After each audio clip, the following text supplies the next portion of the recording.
Hi everyone, आज मैं आपको एजेंटिक एआई के बारे में एक्सप्लेन करूंगी जो कि बहुत ज़्यादा इन है हमारी मार्केट में। एजेंटिक एआई के बारे में हर कंपनी, हर कोई इसके बारे में बात कर रहा है। तो अब हम जानेंगे कि एजेंटिक एआई होता क्या है, ये क्या एवोल्यूशन लेकर आया एआई के अंदर, ये इतना हेल्पफुल क्या है। इसके अंदर बेसिकली हम ज़ीरो से लेकर इसको फुल एडवांस लेवल तक देखेंगे कि इसमें क्या चीज़ें होती हैं और क्या नहीं होती है। ठीक है, this tutorial is for beginners, so let's start it.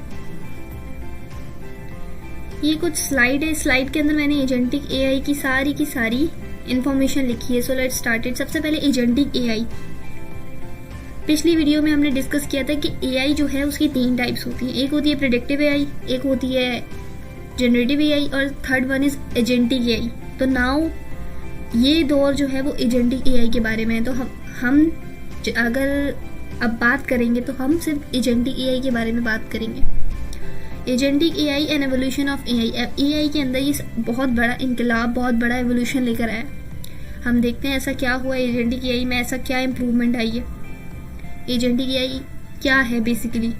So what is agentic AI? Agentic AI artificial intelligence का वो सिस्टम है जो कि ऑटोनोमसली डिज़ाइन करने के लिए चूज़ किया गया है। मतलब अगर आप जनरेटिव एआई की बात करो तो हमने उसमें एग्जांपल देखी थी कि वो एग्जांपल थी चैट जीपीटी।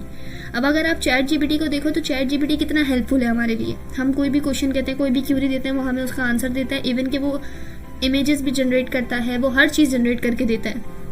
एजेंटिक एआई उससे भी इम्प्रूव वर्जन है जनरेटिव एआई से। एजेंटिक एआई का मैं आपको एक सिंपल सी मिसाल देती हूँ। सबसे पहले मैं आपको ऑटोनॉमस का मतलब समझाती हूँ। ऑटोनॉमस मीन्स खुद मुख्तार, जो कोई खुद डिसीजन ले सके, खुद सारा काम, खुद एक्शन परफॉर्म कर सके, गोल्स अचीव कर सके। ठीक है, उसके लिए हमें चाहिए एजेंटिक एआई के लिए मोस्ट इम्पॉर्टेंट चीज़ है एजेंट। हमारे पास एजेंट होगा, वो एजेंट हमारे लिए सारे टास्क परफॉर्म करके देगा, गोल्स करेगा, प्लानिंग करेगा। तो वो एजेंट ऑटोनॉमसली बिहेव करेगा, वो खुद से सोचेगा, खुद से प्लानिंग करेगा, खुद से टास्क और एक्शन परफॉर्म करके हमें देगा। ठीक है, अब अगर आप इसकी सिंपल सी मिसाल लो, चैट जीपीटी को अगर आप कोई प्रॉम्प्ट देते हो कि मुझे एक ब्लॉग लिख कर दो, ठीक है, या मुझे एक वेबसाइट बना कर दो, वो आपको वेबसाइट बना कर दे देगा। यही काम आप एजेंटिक एआई से बोलते हो, वो भी ये करके दे देगा कि मुझे एक ब्लॉग लिख के दो। एजेंटिक एआई के भी बहुत सारे टूल्स हैं जैसे ऑटोजेन, ये फ्रेमवर्क है। तो आपने इसको कहा तो वो भी आपको यही काम करके दे देगा। सेकेंड स्टेप, इसमें आपको एजेंटिक एआई को आगे कुछ बताने की जरूरत नहीं है। एजेंटिक एआई खुद से वेबसाइट बनाएगा, खुद से उसको पॉलिश करेगा, खुद से इम्प्रूव करेगा।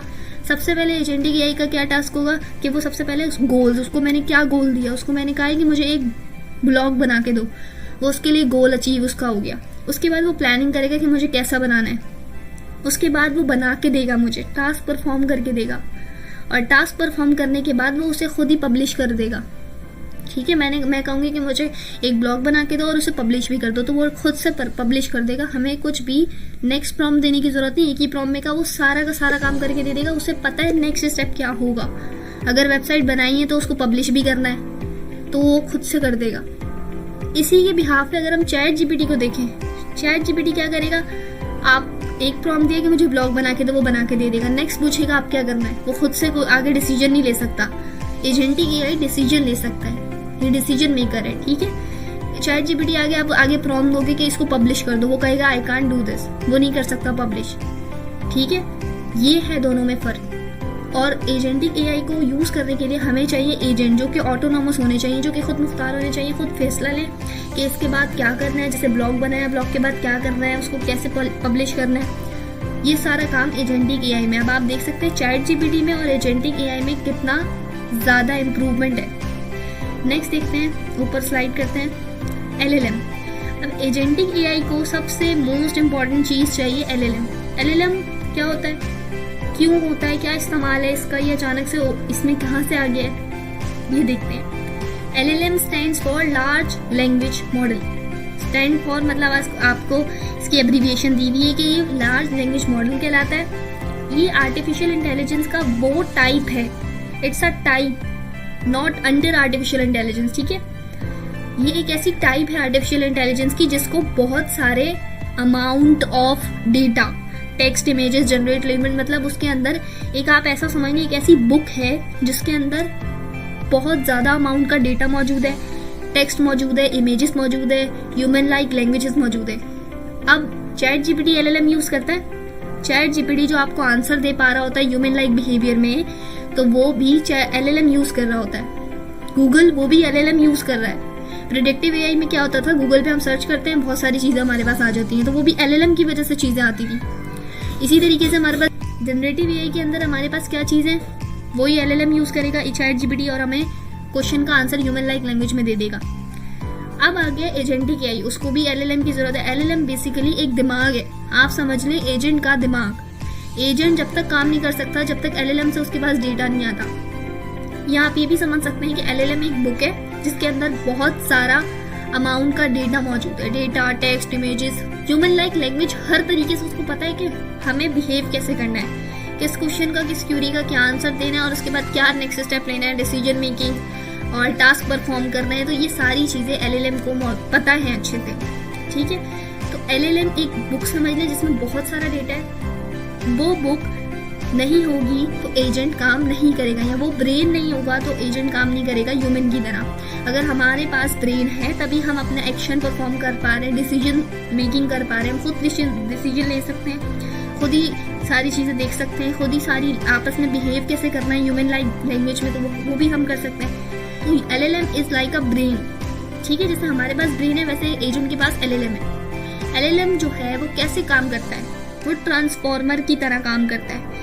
एलएलएम पहले तो डीप लर्निंग, मतलब इसके अंदर इतना वास्ट अमाउंट का, इतना डीप डेटा मौजूद है जो कि आप चैट जीपीटी से देखते ही हो कि आप जो भी उससे सर्च करो वो आपको हर किस्म का आंसर ला कर देगा।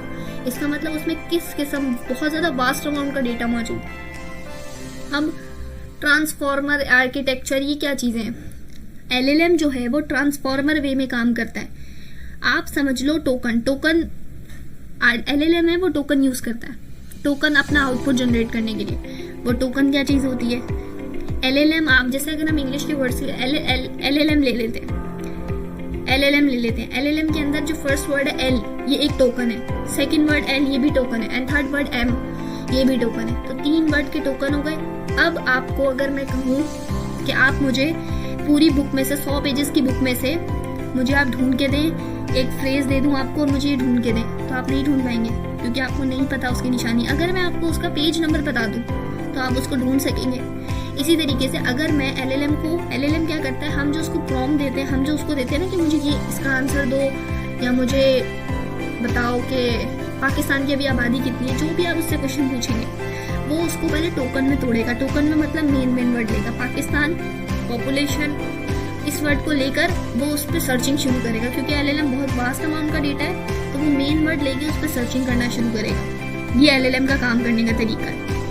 अब एलएलएम जो है वो क्या करता है, पहले तो नेचुरल लैंग्वेज समझता है। आप जिस लैंग्वेज में बात करोगे वो आपकी लैंग्वेज समझेगा।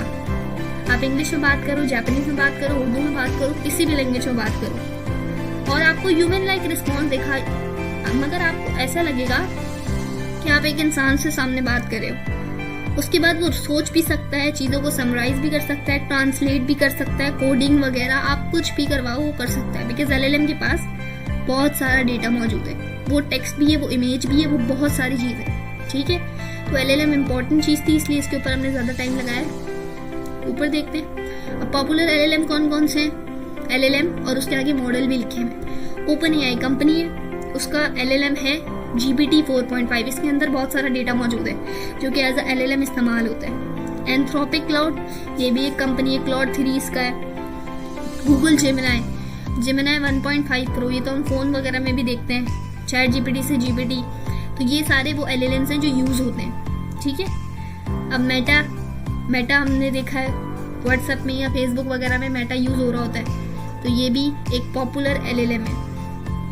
अब ओपन एआई एसडीके कहाँ से आ गया, हमने यहाँ पर ओपन एआई देखा। अब ओपन एआई एसडीके कहाँ से आ गया। ओपन एआई एसडीके एक फ्रेमवर्क है जो कि एजेंट बनाने के लिए हेल्प होता है, हेल्पफुल है। ये एक ऐसा फ्रेमवर्क है जो कि एजेंट बनाने के लिए हेल्पफुल है। एजेंट बनाने के लिए हमें ऐसे नहीं बना सकते, या तो हम बनाएं वो फुल डीप लर्निंग में जाके एजेंट बनाएं। ओपन एआई एसडीके आपको बनी बनाई क्लासेस देता है, आप उसको यूज़ करें और अपना काम परफॉर्म करवा लें। तो ओपन एआई एसडीके एक ऐसा फ्रेमवर्क है। फ्रेमवर्क का मतलब ये होता है कि आपको बनी बनाई कुछ चीज़ें मिल जाए, कुछ एडिशन आप करें और आपका नया काम जनरेट होकर आ जाए। अच्छा, ये इम्पोर्टेंट और हेल्पफुल है। इसके पास 4 कोर्स है जिसके ऊपर ये बेस्ड है। अब और भी बहुत सारे फ्रेमवर्क हैं, हम ओपन एआई को क्यों यूज़ कर रहे हैं?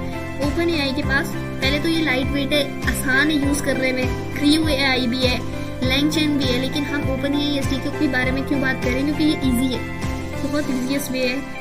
सबसे पहले इसके अंदर 4 कोर है, वो समझेंगे तो हमें खुद ही समझ आ जाएगा। पहला कोर है एजेंट। हम इसमें आराम से एजेंट बना सकते हैं, क्योंकि हमें एजेंटिक एआई देखना है तो उसमें एजेंट बनाना, ये तो इजी हो गया एजेंट बनाना। हैंड्स ऑफ का मतलब होता है अपना काम किसी को सौंप देना। अब एजेंट अपना काम दूसरे एजेंट को देकर अपना काम करवा सकता है, ये भी हम कोडिंग में देखेंगे तो अच्छे से समझ आएगा। टूल कॉलिंग, अगर मैं चाहती हूँ कि मेरा कोई ना कोई टूल कॉल हो, जैसे मैंने दिया हुआ है कि हम ये कह सकते हैं कि अगर एडमिशन लेना है, जैसे वेबसाइट है उसमें मैंने लिखा है अगर एडमिशन लेना है तो इस वेबसाइट पर जाके एडमिशन लो, तो वो टूल कॉल करेगा एजेंट पीछे से उस वेबसाइट की एपीआई को कॉल करेगा। जब वो वेबसाइट की एपीआई उसको मिलेगी तो उसने टूल को कॉल कर दिया, फिर वेबसाइट वो वाली जाके खुलेगी, कॉलेज वाली। गार्डरेल का मतलब ये है कि आप जो भी इसको इनपुट या आउटपुट जो भी दोगे, ये इसको ऑथराइज करेगा, चेक करेगा अच्छे से, इसमें कोई एरर तो नहीं है, एजेंट कोई मिस्टेक तो नहीं कर रहा, उसको अच्छे से चेक करेगा। तो ये ओपन एआई एसडीके, जिसके अंदर ये मेन 4 कोर्स है, जिसकी वजह से हमें इसको यूज करना ज़्यादा आसान और इम्पॉर्टेंट कह लें आप, हेल्पफुल रहेगा। So this is the agentic AI tutorial. I hope you like this video. Thank you for watching. Please channel को सब्सक्राइब कीजिएगा, लाइक कीजिएगा एंड कमेंट ज़रूर कीजिएगा, और मुझे बताइएगा नेक्स्ट वीडियो आप ओपन एआई एसडीके के ऊपर देखना चाहते हैं या नहीं। अल्लाह हाफिज़।